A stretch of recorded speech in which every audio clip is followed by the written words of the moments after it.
first Fable was a solid game, but after all the promises that had been made, it was also viewed as a disappointment.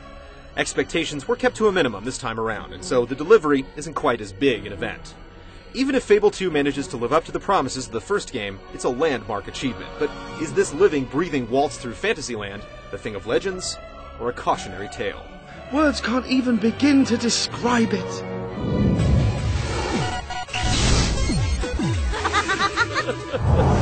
We live in grim times indeed, if the young are too world-weary to believe in magic. Set half a century after the first game, Fable 2 is a tale of revenge, with only loose ties to the pros from the first. At the outset, your sister is murdered, and you set off on a path to bring those responsible to justice. All roads lead to Lord Lucian, a diabolical being that is enslaving the people of Albion. You must build your legend and ascend through any means necessary to stop Lucian's assault on all that is good. That's not to say that you have to be. It's your choice in whether you tread down the path of good, or get your hands dirty as an evildoer. The plot is furthered by in-game cinematics and a few pre-rendered CG sequences for monumental moments, and while it gives the illusion of choice, it ultimately ends the same way. It's just how you get there that's different.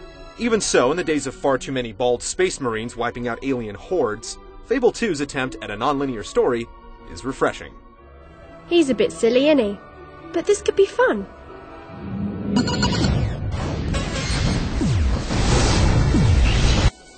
I've been sitting here thousands of years, and I've seen it all. Far too many games these days provide you with a confrontation, and when you overcome it, a door opens to yet another. Fable 2 is truly freeform in comparison. If you plow through the main quest, you can finish it in around 10 hours, give or take. But if you take the time to make the rounds and truly explore, you can glean countless hours of entertainment from it.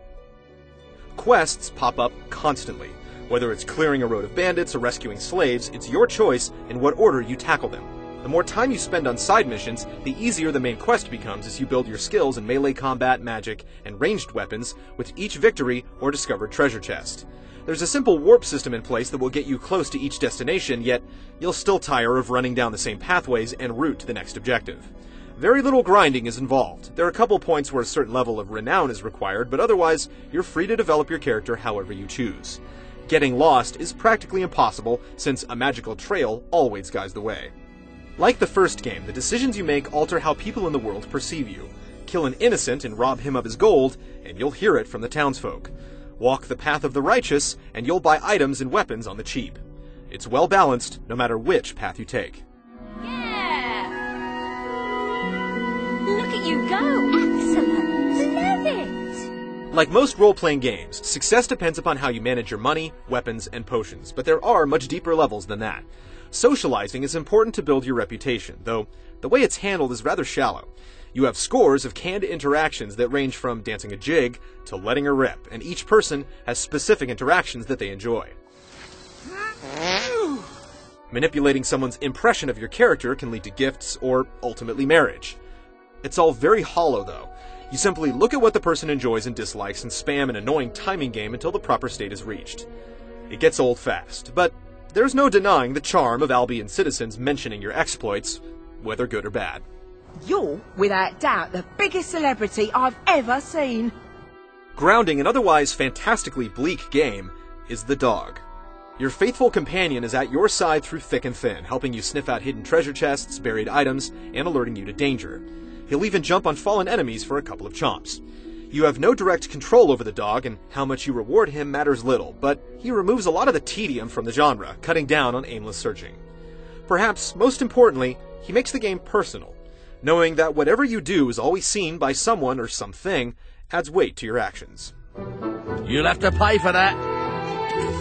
Without gold, you can't survive, and there are a couple of ways to build your bank account.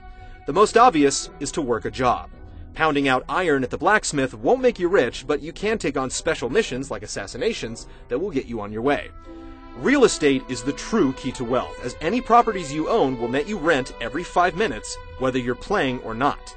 Every last property in business is for sale, but if you get in on it too early, you'll find yourself swimming in cash, eliminating a lot of challenge from the game. The final element is the online cooperative play. As advertised, players can drop in or out at any time, but your custom character cannot appear in anyone else's world. You get the money and experience you collect while playing with someone else, but you have to choose from a handful of default characters, and then the loot is transferred back to your game. It's hard to care. Fable 2 is really the only game of its kind, incorporating elements of The Legend of Zelda, The Sims, SimCity, and traditional RPGs into one open-ended game. Not all of its parts are successful, but its scope is hard to match.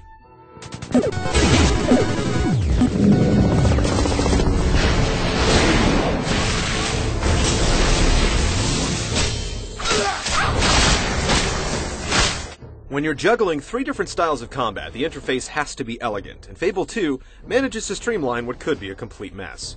The X button is mapped to melee, the Y button is for ranged weapons, and the B button sparks of magic. That's the basics, and just about anyone can come to grips with it quickly. There are nuances to each, though. When you first begin with ranged combat, you use an auto lock-on, but as you upgrade, you're able to aim in first person. When you begin with the basics of close quarter skill, you eventually upgrade to combos, charged attacks, and parries. The melee is responsive, quick, and deep enough to remain fun. You'll be buying, selling, and using all manner of cleaver, hammer, and sword, and firing ranged weapons like crossbows and flintlock pistols. Augments can be used to imbue some weapons with special power, and overall, it's hard to fault the arsenal. Magic is easily the deepest of all 3 combat mechanics. Each spell can be upgraded to 5 different levels. The longer you hold the B button, the more powerful the attack. And there's a simple tree that allows you to slot specific spells to each power level, providing for a lot of flexibility. Our favorite combination was starting with a slow time spell to stop the enemy's attack, then casting Raise the Dead to distract them with ghost enemies, and then following up with a high-level attack spell like Shock. Then we jump in and finish them off with melee. How you tackle each altercation is entirely up to you. Fable 2's combat is a nice mix of accessibility and depth. The problem is that once you master it, the game fails to put up a fight. We didn't even die in the entire first half of the game. When you do perish, the punishment is far too lenient. You lose a little experience, take a scar, and then pick up the battle right where you left it off. You never run out of magic, so you can use it as a crutch when things get dicey. Eventually, we started completely ignoring our health level, hoarding potions for some ultra-difficult section that never came. It doesn't help that there are just a handful of enemy types, and the few bosses that are in the game are all defeated the same easy way. Whether you end up purity incarnate or a bastion of depravity isn't easy to control. Fable 2 does a good job of putting you between a rock and a hard place, and it's one of the few games that makes you think about the ramifications of your actions. Sometimes the gray areas are a little too gray, but it only makes multiple plays worthwhile. Fable 2 is a complex game made easy. It may seem intimidating, but even novice players will find little resistance. If you're a seasoned player, you'll wish for more of a challenge, but the combat provides enough depth for experimentation that your interest won't fade.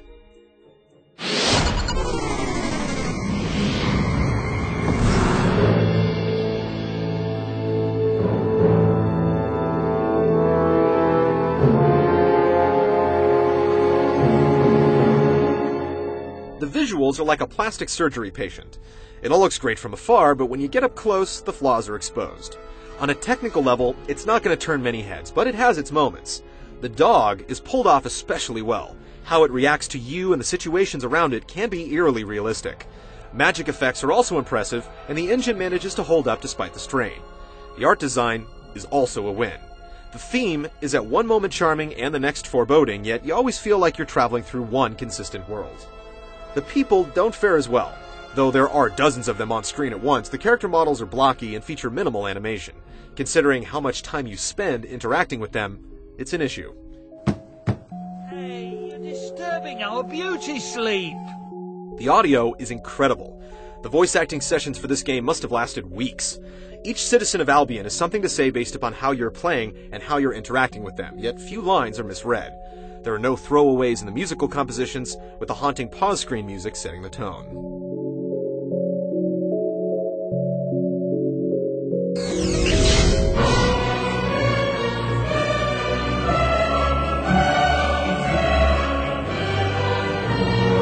Fable 2 is a game with heart, and there are so few of them released these days.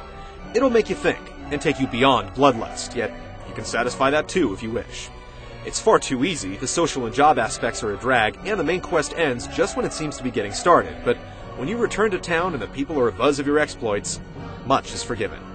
It's a more refined version of the original that still hasn't lost all its warts, but it manages to channel many separate ideas, into one enjoyable whole.